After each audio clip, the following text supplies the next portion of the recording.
Assalamualaikum warahmatullahi wabarakatuh. Perkenalkan, nama saya Musfiro dari Prodi Teknik Informatika kelas TIB angkatan 2024. Pada kesempatan ini, saya akan mempresentasikan materi mengenai epistemologi yang membahas tentang pengertian, hakikat pengetahuan, serta ukuran-ukuran kebenaran dalam filsafat. Materi ini saya rangkum dari makalah yang telah saya susun dari kelompok 7. Baik, langsung saja. Di sini, epistemologi merupakan cabang filsafat yang berfokus pada bagaimana pengetahuan diperoleh. Melalui kajian ini, kita memahami bagaimana manusia mengetahui sesuatu, apa dasar kebenarannya, dan bagaimana membedakan pengetahuan yang valid dari sekedar opini. Dalam filsafat, epistemologi memiliki posisi penting. Manusia sebagai makhluk berpikir selalu ingin memahami realitas. Namun, tidak semua yang kita ketahui pasti benar. Karena itu, epistemologi hadir untuk mengkaji sumber pengetahuan, proses terbentuknya, serta ukuran kebenaran yang dapat dipertanggungjawabkan. Dalam dunia filsafat, epistemologi memiliki posisi yang sangat penting. Mengapa? Karena kita sebagai makhluk yang berpikir selalu didorong oleh keinginan untuk memahami realitas di sekitar kita. Namun, kita juga tahu bahwa tidak semua yang kita ketahui atau kita yakini itu pasti benar. Seringkali apa yang kita anggap sebagai kebenaran ternyata hanyalah asumsi. Oleh karena itu, epistemologi hadir. Tujuannya adalah untuk mengkaji secara kritis sumber pengetahuan kita, proses bagaimana pengetahuan itu terbentuk di dalam diri kita, serta ukuran kebenaran seperti apa yang dapat kita pegang dan pertanggungjawabkan. Singkatnya, epistemologi membantu kita untuk menjadi pembelajar dan pemikir yang lebih kritis tentang apa yang kita klaim sebagai tahu.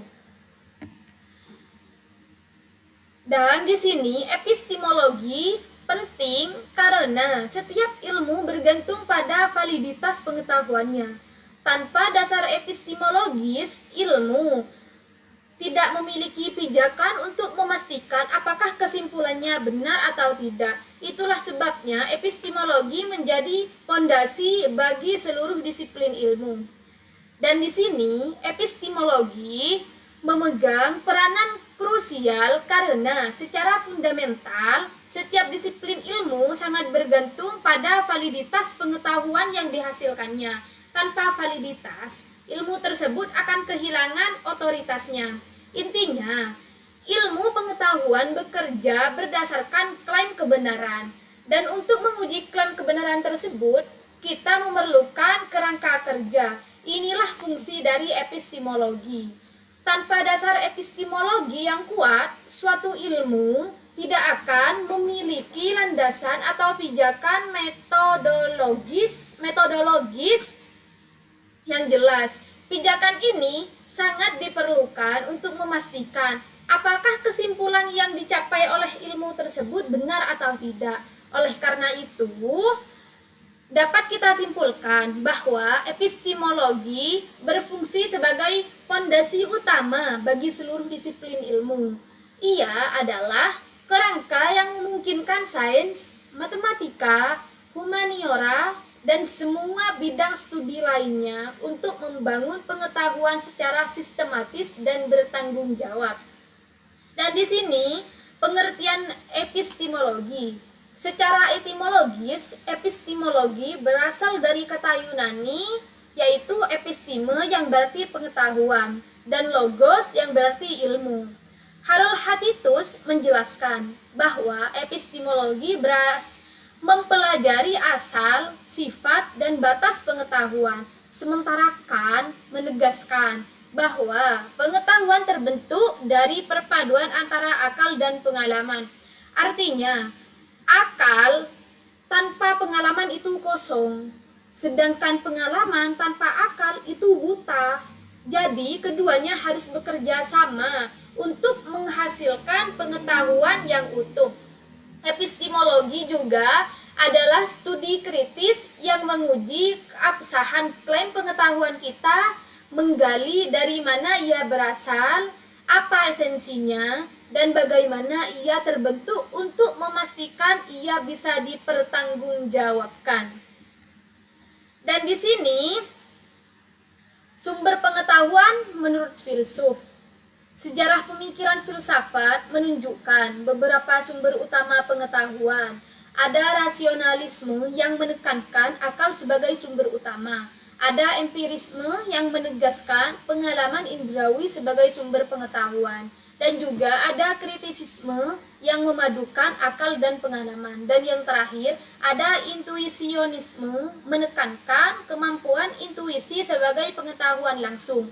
Jadi di sini yang pertama, rasionalisme itu adalah aliran ini menekankan akal atau rasio sebagai sumber utama dan penentu kebenaran. Bagi rasionalis, kebenaran sejati dapat ditemukan melalui penalaran, logika, dan ide bawaan tanpa perlu mengandalkan indera. Dan yang kedua, empirisme. Berbeda dengan rasionalisme, dengan tegas menyatakan bahwa pengalaman indrawi yang melalui mata, telinga, sentuhan, dan lain-lainnya adalah sumber pengetahuan yang paling utama. Jadi menurut mereka, akal itu hanya berfungsi sebagai pengolah data, sementara semua pengetahuan berawal dari pengalaman. Dan yang ketiga, ada kritisisme, yang berarti aliran ini muncul sebagai upaya untuk memadukan dua kutub yang berlawanan di atas. Dan yang terakhir ada kritisisme. Maksudnya yang ketiga ada kritisisme yang dipelopori oleh Immanuel Kant, berpendapat bahwa pengetahuan yang valid terbentuk dari kerjasama antara akal dan pengalaman. Akal menyediakan bentuk, pengalaman menyediakan isi. Dan yang terakhir ada intuisionisme, yang berarti aliran ini sedikit berbeda. Ia menekankan kemampuan intuisi sebagai pengetahuan langsung yang cepat, tidak melalui proses penalaran atau pengelamatan yang berbelit-belit. Intuisi dianggap mampu menangkap kebenaran secara tiba-tiba dan mendalam. Jadi, kita bisa lihat bahwa pandangan tentang sumber pengetahuan sangat beragam, mulai dari akal, pengalaman, perpaduan keduanya, hingga intuisi. Dan di sini ada rasionalisme. Rasionalisme dipelopori Descartes, Spinoza, dan Leibniz. Descartes mengungkapkan cogito ergo sum sebagai dasar pengetahuan yang pasti. Menurut aliran ini, hanya akal yang mampu memberikan kebenaran yang jelas dan logis. Intinya hanya satu. Akal atau rasio adalah sumber utama dan penentu tunggal kebenaran yang jelas dan logis. Mereka menolak pengalaman indera sebagai dasar karena indera dianggap tidak pasti. Dasar keyakinan mereka itu adalah ungkapan terkenal Descartes. Seperti yang tadi itu, cogito ergo sum. Saya berpikir, maka saya ada. Itu artinya, ini adalah satu-satunya pengetahuan yang mutlak pasti, dan kepastian itu berawal dari proses berpikir itu sendiri. Lanjut, di sini ada empirisme, yaitu di sini ada tokoh utamanya adalah Locke, ada Berkeley, dan ada Hume. Menurut Locke itu menyatakan bahwa manusia lahir sebagai tabula rasa, kertas kosong yang diisi melalui pengalaman. Empirisme menegaskan bahwa pengetahuan bersumber dari apa yang ditangkap panca indera.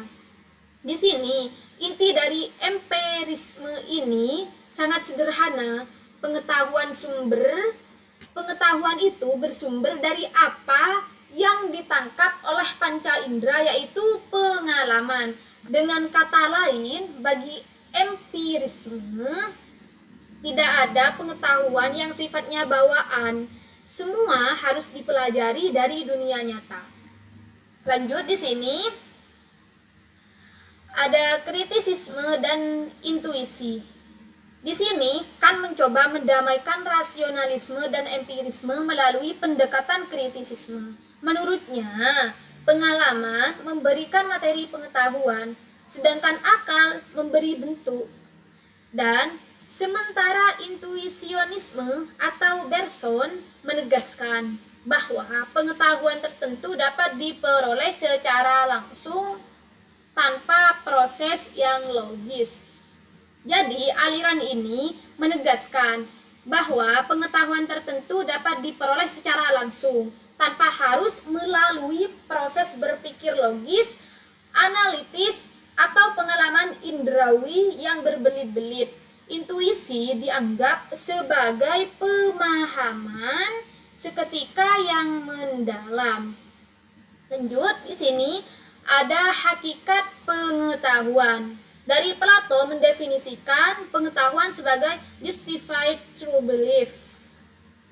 Ada kepercayaan yang benar dan memiliki dasar pembenaran.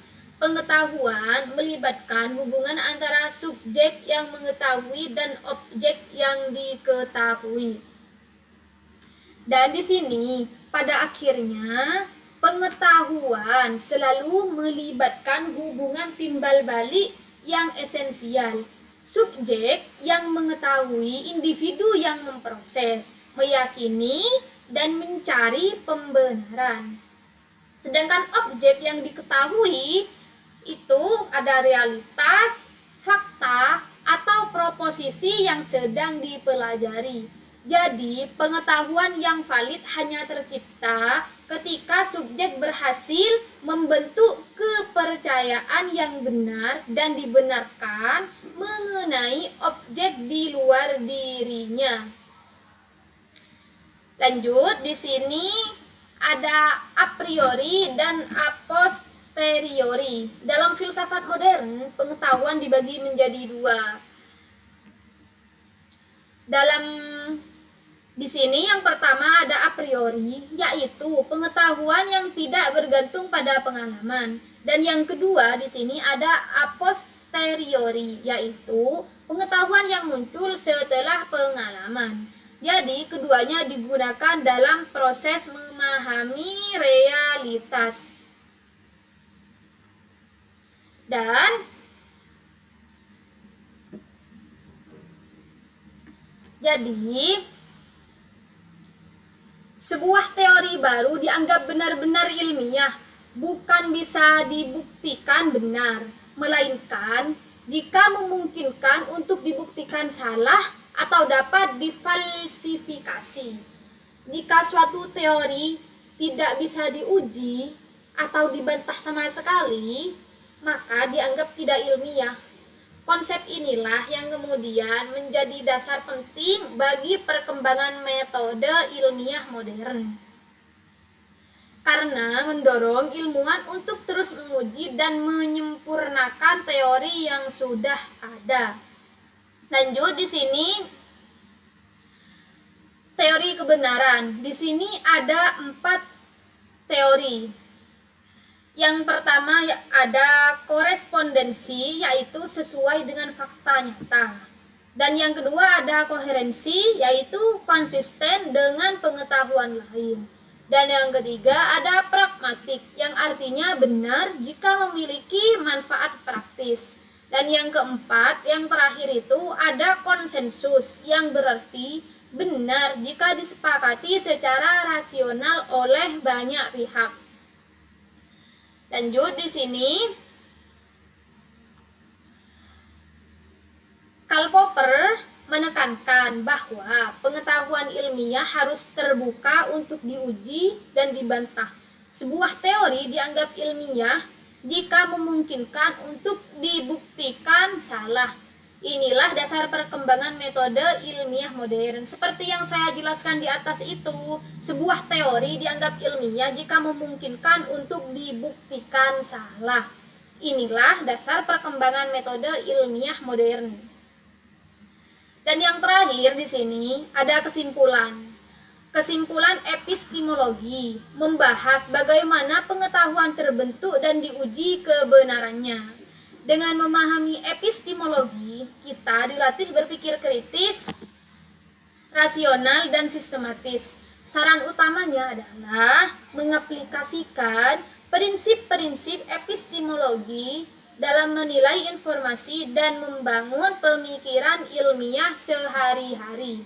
Jadi, dari pembahasan ini dapat disimpulkan bahwa epistemologi adalah cabang filsafat yang menekankan bagaimana pengetahuan diperoleh dan bagaimana menentukan kebenaran. Pengetahuan tidak hanya sekedar mengetahui, tetapi harus bisa dibuktikan, diuji, dan dipertanggungjawabkan. Dan di sini, di slide yang terakhir ini,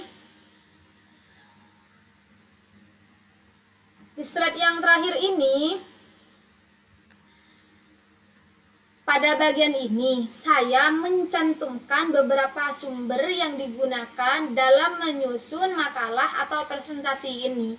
Referensi ini meliputi buku-buku filsafat dan literatur akademik lainnya yang mendukung konsep epistemologi. Di sini ada Aristoteles, ada Bergson, ada Descartes, ada Habermas, ada James, ada Kailan, ada Kant, ada Locke, ada Plato, juga ada Popper, ada Surya Sumantri, dan yang terakhir ada Titus. Mungkin ini saja yang bisa saya sampaikan. Kurang lebihnya saya mohon maaf. Akhirun kalam. Ihdinas shiratal mustaqim. Assalamualaikum warahmatullahi wabarakatuh.